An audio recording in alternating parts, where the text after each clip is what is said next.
Hi guys, it has been a hot minute since I last did any kind of discography ranking. I mean, I did my Deer Hunter one a fair little bit ago, and then most recently after that I did my Dream Theater one, which was pretty well received. So I started to think about bands which I actually have enough knowledge of that I can, objectively rank the albums from start to finish. And I realised that I don't actually have that many bands I can do it for. So to that end, I want to talk about one of my favourite bands, Between the Buried and Me. Now, of course, it goes without saying that this is a list which is mine. It is likely to be very different from yours. That's fine. Nobody's opinion here is right or wrong. What I do find quite interesting about this band, after having done a re-listen of the entire discography from start to finish in preparation for this video, is that I would honestly say that I don't dislike any of their albums. I think they all have merit. They're all good, There's not a single record amongst their discography that I would say is objectively a poor record or bad record or even something that I would actively avoid listening to, unlike some things of parts of like Dream Theater, for example, where I would go out of my way to just avoid the self-titled like the plague. So, that being said, I want to get started on this as soon as, so like this video isn't 1,000 minutes long, so let's start upsetting people straight away. Coming in at number 10, I have got Automata Part 1. Yeah, I know. Yeah, that's a little bit of an upset maybe for some people. I have decided to rank the Automata albums separately, even though part of me was kind of thinking I should put them all together because it kind of forms one coherent record in and of itself, but they were released separately. I'm going to rank them separately. Automata 1 is still fine. It is still a fine enough record. It's perfectly okay. My problem with it, though, is that it features an exceptional song at the end with Blot, which I think is amongst one of the best in their entire discography. Incredible song. But I just feel that everything that leads up to it is a little bit, I don't know.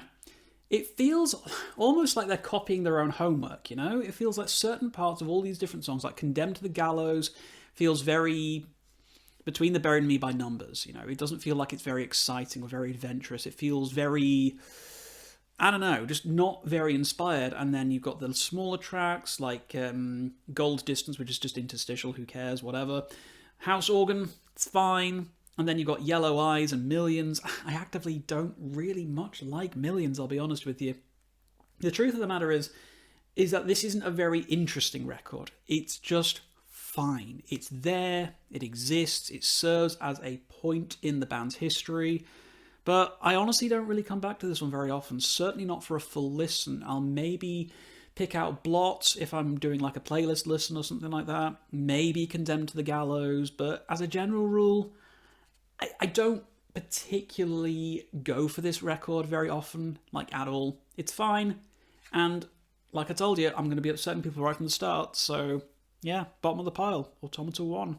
Right, following up at number 9, it is the self-titled album of Between the Buried and Me. Now this one I know will feature at the bottom of the pile of most people's lists, and I get it, I really do get why you would just sort of this one. It's fine. Now, when I was re-listening to this, I decided that, I was going to listen to the 2020 remaster, because I can remember actively listening to this one on CD when I first picked it up, out of completion's sake more than anything. I was really put off by the raw dog production. It just wasn't good at all. But I feel like the 2020 remaster really did fix that issue quite well. And it enabled me to really focus on the fact that some of the songs on this actually really slap. Yes, this is very much before they decided to start embracing prog. This is very much just a metalcore record. But the honest truth of the matter is, it's a really, really good metalcore record. I mean, I think most people dunk on this one because they've never really either A, properly listened to it, or B, they just don't like the metalcore side of things and they prefer the prog, which again is fine. I happen to really rather like both. But when you look at tracks like, classics like Chevron, I'll Cut a Flip at the end, incredible, 9-minute long song, brilliant, brilliant, brilliant. And listening to what Tommy does with his vocals on tracks like Aspirations, oh my goodness, he just really showcases what a creative, exciting, and interesting vocalist he was even from the early days. And I absolutely really do recommend that you check this one out again, give it another go, approach it with an open mind, and do try the 2020 remaster because it's very, very good. At number 8, following up from the self-titled, it's The Silent Circus. Now, if their first album was most definitively a metalcore record, this is where they started flirting with a little bit of the proggier elements, a little bit of what was to come later on down the line. And I really do think this is, again, a dramatically underrated album. It's got some fantastic moments on here which really start to showcase what the band would become. It felt like the halfway stages of a clay sculpture. You know, you could start to see what would eventually blossom from the efforts that were being put into the band. And there are some absolute stone cold classics on here, like Mordecai, Don't Even, it's incredible. You got the follow-up Chevenol Take 2, which is great. The incredibly hard to pronounce Ad a Dilgemut, or I always want to say Ad a Digglemut, or something like that, but that's a great tune. That's a really, really great tune. Gives a fantastic example of how well the band were able to blend the harsh and the cleans, and have that sort of like musical duality, as it were, which would come to define the band over the course of their career. But still a great album, still brilliant, still worth listening to, just not quite as good as what came later, you know. Okay, I'm going to continue to upset people. At number 7, Coma, Ecliptic. Yeah, I know, for some of my contemporaries, I know this will be number 1. I absolutely know that this will be number 1 for some people that I hang out with, and I get it, you know, I absolutely get it. This is the record I would say to people to, I don't know, I suppose introduce them to Between the Buried and Me with. You know, if you're not sure about the harsh vocals, if you're not sure about the metalcore elements, and you want something which is pure prog metal, a little bit more like Dream Theater, a little bit more like Haken maybe, then I think Coma Ecliptic is the way to go. It's a great album. It really, really is a very, very good album. Quite a long one, not the longest, but definitely up there with some of the longer things that they've done. Now, for me, personally, I think Between the Buried and Me are at their best when they manage to make a 50-50 blend of the harsh and the clean, you know. They've got the dirty, grimy side, and then they've got the clean and lovely side, you know. And I think they're at their best when they manage to strike the balance perfectly between them, which is why, for me, Coma Ecliptic sort of fell down the list a little bit, because it does, for me, it leans a little bit too hard into the clean side of things, which I do like. Now, don't get me wrong here, I do enjoy the clean side of things quite a lot, but for me, this isn't really so much of a Between the Buried and Me record as it is kind of, I don't know, like a Tommy Rogers solo project sort of masquerading as a Between the Buried and Me album, which is fine, because God knows I love Tommy Rogers' solo career. Pulse is one of my favourite albums, I love it.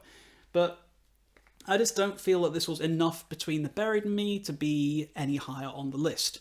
Still great, and I'd still recommend this is the album you should check out if you've never heard the band before, because it's probably the most accessible, the easiest one to get into, and yeah, it's still good. It's why it's higher on the list than some of these other things. I still really enjoy this album, just not so much as some people that I know of, but you know, that's fine. At number 6, Automata 2. Now, in complete contrast to Automata 1, I think this album is fantastic. I love this record. Yes, it's short as hell. It's like 4 tracks, okay, I get it, and it's just over half an hour long, so it's really more like a glorified EP than an actual LP, but it's fine, it's fine.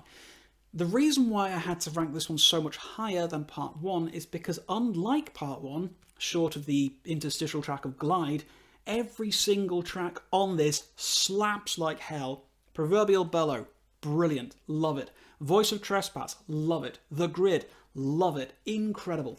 Especially like Voice of Trespass, which is basically like a death metal Diablo Swing Orchestra, which is just the coolest thing ever. I remember the first time I put this on, after being like really disappointed at the time with Automata 1, I was like, okay, let's see if they can save it with the second one. And we got to the Voice of Trespass track, and I was just like, oh, okay, it's on. There's my boys, they're back. I love it. But yeah, Automata 2 is, for me, a collection of some of the best songs the band has ever written, slapped onto the unfortunate second half of a fairly lackluster first half. Now, the argument is should I have included these 2 albums together in one, and where would it have placed if I had done? And honestly, I don't know. I don't really know where I place it if I put them both together as like one single unit. Maybe one further down. I don't know. I'm not really thinking too much about it. The only thing that really holds this back from being any like higher up on the list is that it is really, really short.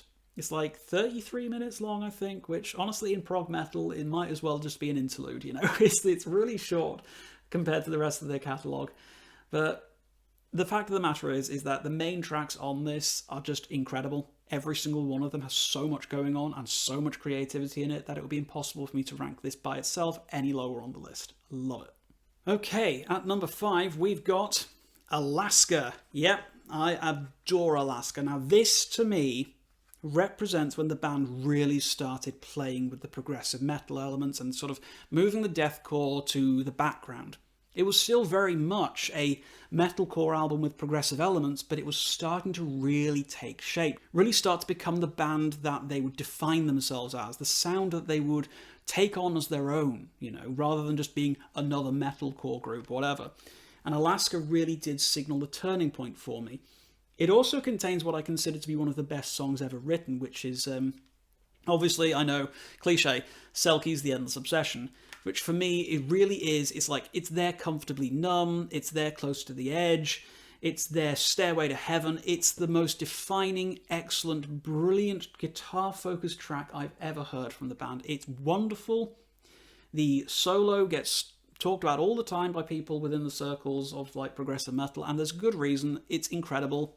It's absolutely unreal how good that solo is. I remember going to see these guys live for, I think it was the third time I saw them live, and like the 2 times prior to it, I was desperate to hear them play Selkies live. Like, I was just dying for it, but both times prior to the time I saw them, they didn't do it. I got to the encore and I was like, come on, they're going to do it now. The keyboard's going to come in and I'm just going to lose my mind. And it never happened. And that third time when it did, I screamed so loud I almost like completely just destroyed my vocal cords. And I ended up like bawling my eyes out in the mosh pit. I was like, ah! I was like, okay, it's emotions time. But honest to God, I love this record. It's so good. It's obviously more than just Selkies, you know. There's so many great tracks on here. Like, and it just really struck a chord on me because it really did demonstrate how much the band were pushing past the boundaries of metalcore and embracing what they could become. And I really appreciated how impactful that transition from the old to the new really was on this album. And it's stuck with me for years. I adore it. Every single moment is fantastic. So Alaska coming in there. Okay, we're into the big boys now.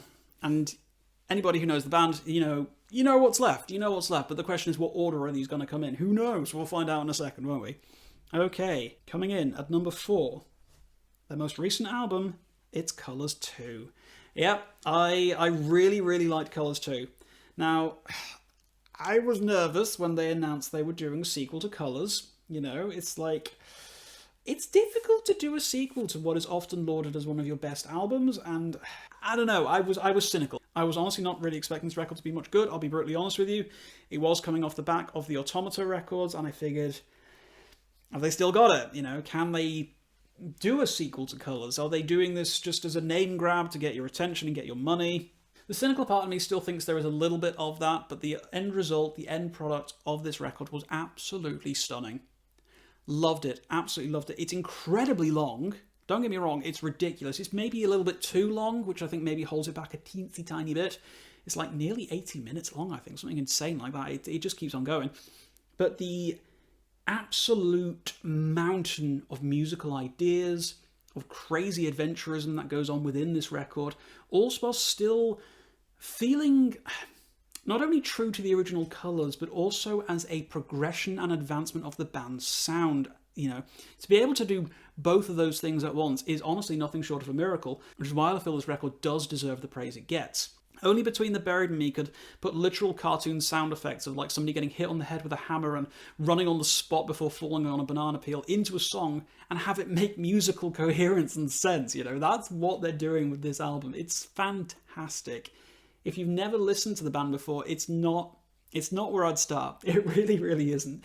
It does help to have a lot of knowledge of Colours, obviously, going into the sequel, as well as it being quite an impenetrably long record in its own right. But if you're into the band, or if you're at least interested in the band, I cannot recommend enough that you give this one a try. It's fantastic, and I absolutely love it. Okay, number 3. What's it gonna be? It is The Great Misdirect. Oh yeah. Now, I love this record. I know some people get a little bit funny with this one, but honestly for me, this was the band at their quirky and creative best. The amount of pure, just, I don't know, bravado on this album is just through the roof, you know. Swim to the Moon is insane. Fossil Genera, A Feed from Cloud Mountain, just starts off with this ba-dum-ba-dum, ba-dum-ba-dum, ba-dum-ba-dum, ba-dum-ba-dum, and you know, this little sort of ragtime thing going on, which will make Jordan Rudess sweat, you know, and then it goes into this boom, boom, boom, boom, drum sound, and it's like big stomping, and I love it so much. Not to mention the incredible misheard lyrics of the simple idea of cheeseburgers, which makes me laugh every time I mishear it. There's a lot going on with this record which really just blew my tiny little mind clean open. It's remained one of my most listened to records of all time. Desert of Song is one of my favourite ballads that the band has ever done. Not that they've done many, but you know. It's a brilliant piece of music. You get to hear Paul singing, which works really well. He's actually a really great vocalist. And I do think that some people kind of unfairly... I don't know, I don't want to say dunk on this album, because I don't think many people actually really do dunk on this album. I think it's because a lot of people who prefer the metalcore side of the band don't gel with this one as much, because this one is pure prog. This is very much a case of them embracing their progressive metal side and really running with it, because this album's a bit nuts, you know? It gets really strange, a little bit wacky at times, but honestly, I love it. I absolutely love that side of them, and I just cannot recommend enough that you check out The Great Misdirect. It's really something special. Right, there's only 2 left, and y'all know what those 2 are. And anybody who knows me has probably got a pretty good idea about what number 2 is going to be, given my proclivities for number 1. So, at number 2, Parallax 2, Future Sequence. Oh yeah. Now, I nearly put this at number 1. I really nearly did. I was so close. This is like a hair's breadth between this and the top spot. I love this album. I think this album is absolutely phenomenal. I think it is the perfect marriage between their metalcore and progressive elements. It is huge, massive, sprawling, incredible, narratively rich, musically deep, unbelievable album. From start to finish, not a single moment on this is wasted. Everything works. Even the little interstitial tracks, the likes of Autumn and the Black Box, they work. They work really well in context of the rest of the album. And one thing that I have always found really special with this album, the thing which really makes it stand out amongst the others, is the power of the transition between tracks.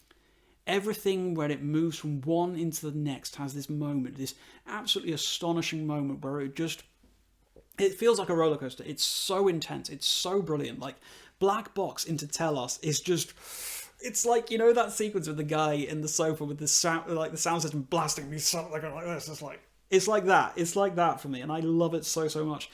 But it's the narrative flow of the album, the story that it tells about the Night Owls and everything like that, and how so many things sort of call back to previous albums in their discography. It's so genius. It's an absolutely brilliant album.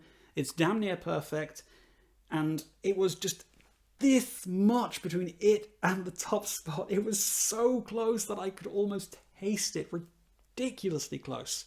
But of course, I do have to choose a winner. I do have to choose a number 1. And you'll know me. You know me well enough. It's my favourite album of all time. It's Colours. Yeah, I know, predictable. Colours, the top spot of Another Between the Buried and Me list. Ooh, original, yay. I don't care, you know, I don't care. This is my list, my opinions, my thoughts, my feelings, and Colours is the one for me. This album really did change the book for me. It really did absolutely changed the musical landscape for me, like completely. Before this record, I wasn't really into like growled vocals. I wasn't really into like anything death metal-y or anything like that. And I can remember some guy, God knows, I don't remember their name, on a music forum like donkey's years back, maybe in like late 2007, early 2008, was telling me, oh my God, you absolutely need to listen to this album. It's incredible. It's one of the best things you'll ever hear. And I listened to it, and truth be told, at the time, I didn't like it. I just didn't like it. I did not get it. I was like, the growls are kind of lame. It's a bit too much. It's too loud. Ugh. You know, I was just like, no. Throw it in the bin. Ugh, away with it. Nearly got rid of it. And it wasn't until a few years later that I actually revisited it. And I think it was after I'd started getting into things like Opeth, where it started to warm up to growled vocals because, you know, Mickey Ackerfeld made it a bit easier because, you know, he's got the whole smooth, clean tone going on for himself as well. That I came back to this album. I remembered what that person had told me, that it was one of the best albums ever. So I gave it another go. I gave it another try, and honestly, it's magic. It's absolute magic. Everything from start to finish on this 64-minute long song, because that's effectively what it is just unbelievable. You know, that transition from Son of Nothing into Answer the Sky, even now, like some maybe 14 years, I think, after I first heard this, it still thrills me. It still fills me with a sense of giddy excitement. And that's just the album in a whole, you know? Everything about this is exciting. Partly because I know what's coming next and I know what I'm looking forward to. Like, when I know White Walls is coming up, I get hyped. I get so hyped. I get so jumped up and excited about listening to this album that I just can't help it. It's just an endlessly thrilling piece of music. From start to finish, it is brilliant. It's just absolutely unequaled brilliance.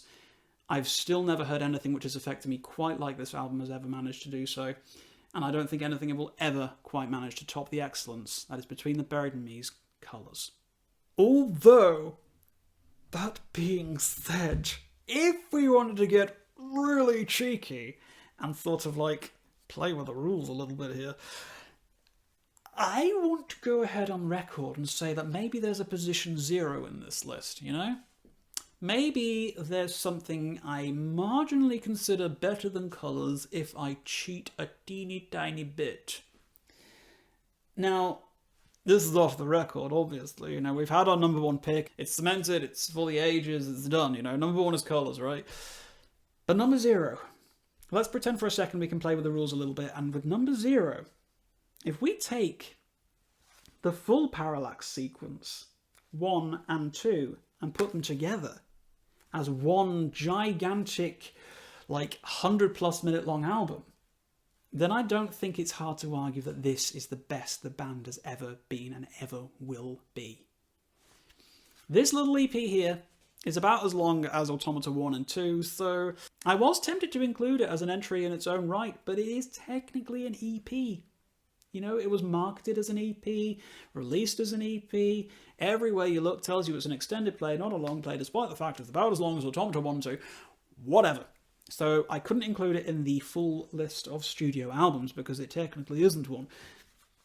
But if you were to sort of like fuse these two together to begin one ultra album, then it is hard to argue with this not being the greatest the band has ever been.